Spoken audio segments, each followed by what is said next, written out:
திருவாரூர் தேரை எப்படி திருப்புவாங்கன்னு சொல்லி உங்களுக்கு தெரியுமா? தேரை திருப்புறதே ஒரு திருவிழா போல இருக்கும். அவ்வளவு ஆட்டம் பாட்டமும் கஷ்டமும் அதுல இருக்குங்க. 350 டன் எடை கொண்ட இந்த திருவாரூர் தேரை மொத்தம் 4 இடத்துல திருப்பணும். தேரை திருப்ப வேண்டிய இடத்துல முன்னாடியே மார்க் போட்டிருப்பாங்க. அங்க ஃபர்ஸ்ட் தேரை நிறுத்திடுவாங்க. தேரை திருப்புறதுக்காண்டி பயங்கரமான இரும்பு பலகைகள் நிறைய இருக்கும். தேரோட 2 மின் சக்கரங்கள் பின் சக்கரத்தில இருந்து கரெக்டா மையம் வச்சு அதோட மார்க்குகளை குறிச்சிடுவாங்க.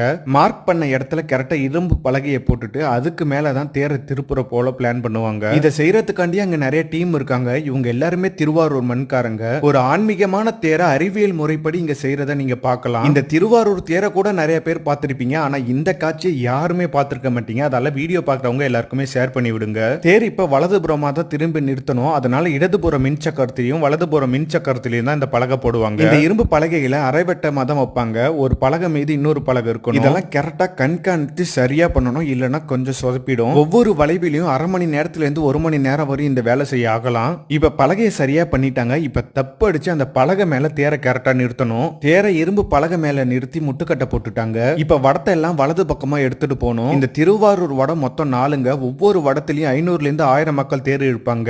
இப்ப தேரோட 2 சக்கரமும் இரும்பு பலகை மேல நிறுத்தியாச்சு. இப்ப இரும்பு பலகையில தேர் சக்கரம் வழுக்கிட்டு போக அதுல கிரீஸ் மட்டும் விளக்கண தடவணும். வழவழப்பு இருக்கிறதால தேர் சக்கரத்துக்கு பெருசா டேமேஜ் ஆகாதுங்க.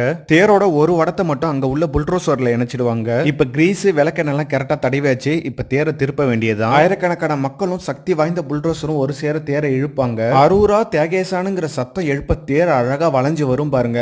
காண கண்கள் கோடி வேணுங்க. அவ்வளவு அழகா இருக்கும். தேர் கரெக்டா வளைஞ்ச உடனே சரியா முட்டுக்கட்டையை போட்டுடணும். இல்லைன்னா தேர் நகர்ந்துரும். தேர் வளைஞ்சு நின்னே போடுவாங்க பாருங்க ஒரு ஆட்டம். ஆக அவ்வளவு அழகா இருக்குங்க. தேர் சக்கரம் கிரீஸ் தடவுனா இரும்பு பலகை மீது எப்படி வழுக்கிட்டு வருதுங்கிறத நீங்க பாருங்க. தேரை திருப்பும் போது பின் சக்கரம் நகரவே கூடாது. அதனால இப்படி கஷ்டப்பட்டு முட்டுக்கட்டை போட்டு அதை நிறுத்தியே